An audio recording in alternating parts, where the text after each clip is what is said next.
السلام عليكم، اهلا بيكم في مطبخ لولو. كل سنه وانتم طيبين ورمضان كريم. وطبعا زي ما كلنا عارفين ان رمضان ما بيخلاش من العزومات والحلويات، وطبعا واكيد الطبق الرئيسي معانا هو الكنافه. فقررنا نعمل النهارده كنافه بالقشطه. بسم الله على بركه الله. نبدا نعمل الاول الشربات. هننزل بكوبايتين من السكر،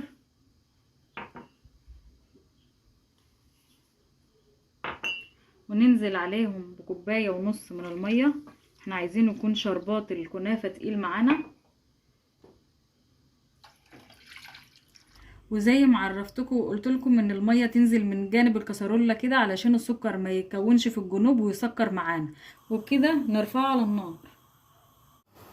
وبكده يكون الشربات غلى معانا اهوت. نضيف نص عصير ليمونه وشويه فانيليا ومعلقه صغيره من الزعفران. هنحطها على الشربات وهو بيغلي كده. هيدوا لون معانا. لما نيجي نسقي به الكنافه هيديله لون حلو جدا. ونسيبه على النار من 10 دقايق ل 12 دقيقه، وما نقلبش فيه ولا في الاول ولا الاخر. معانا نص كيلو كنافه. ضرباه ضربه صغيره في الكبه علشان ينعم معانا كده زي ما انتوا شايفين.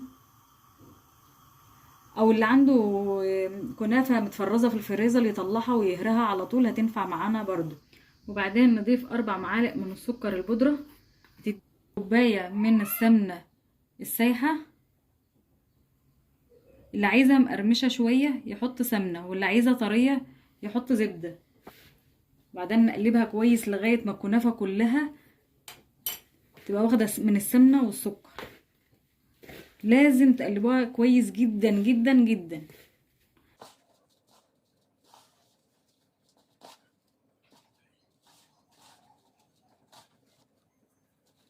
وكده شكل الكنافة معانا بعد ما غلفناها بالسمنة والسكر او قلبناهم مع بعض كويس. ونجيب صينية مقاس 26 ونحط عليها سمنة شوية حلوين كده معانا من السمنة. ولو عندكم سمنة بلدي بتبقى جميلة جدا وريحتها حلوة فيها برضو. ونحط نص الخليط تحت في القاع.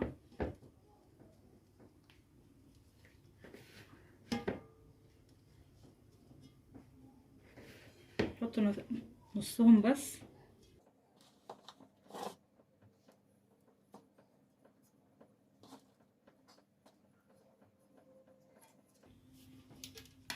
نتك قوي كده.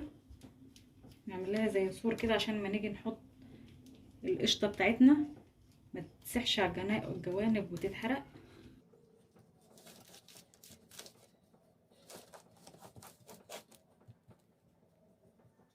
يلا بينا نعمل الكريمة والقشطة بتاعتها.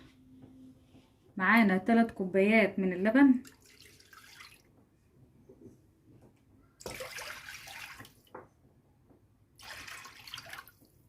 وهنضيف عليهم معلقة دقيق و3 معالق من النشا، ونقلبهم على البارد.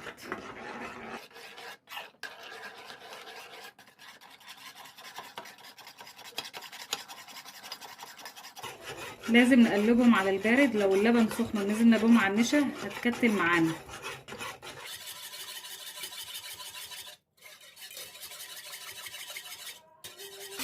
وبكده خلطناهم مع بعض. هنرفعهم على النار لغايه ما يتقل معانا الخليط. وبكده زي ما انتم شايفين القشطه بتاعتنا خلصت معانا كده اهي، تقلت معانا زي ما انتم شايفين اهي. هنحطها على الكنافه.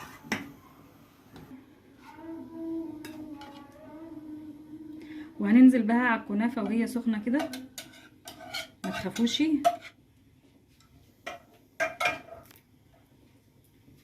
وهنفردها كده في النص بس، بلاش عند الجوانب علشان في الفرن هتتحرق معانا تبقى شكلها وحش. انتوا شايفين كده.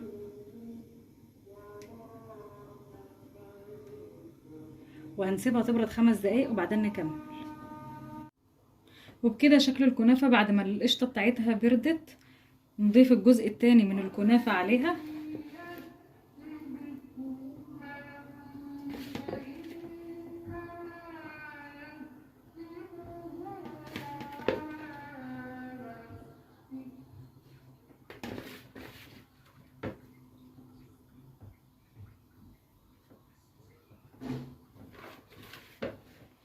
واتقوا عليها ما تخافوش. خلاص بردت معانا.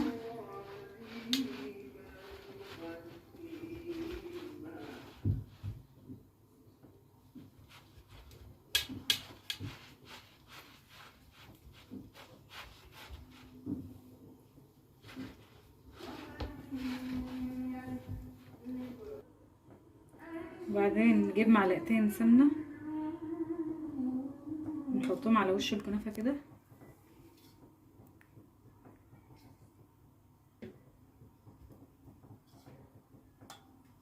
وبعد ما كملنا دهن السمنه على وش الكنافه هندخلها الفرن على درجه متوسطه. وعشان تعرفوا انها خلصت وبقت تمام هتلاقوا الحروف احمرت، وتحركوا الصينيه هتلاقيها اتحركت ومش لازقه. ويلا بينا ندخلها الفرن. وكده بعد ما خلصت الكنافه معانا وطلعناها من الفرن وكده احمرت معانا اهيت. وشوف كده ما بنهز الصينيه كده استوت معانا اهيت بتتهز، والجنوب حمرا اهي وحمرها جميل ما شاء الله. وبعد كده هنضيف الشربات وهي سخنه، واكيد الشربات بيبقى ساقع ما شاء الله. ولو عجبكم الفيديو متنسوش الاشتراك وتفعيل الجرس عشان وكل سنه وانتم طيبين.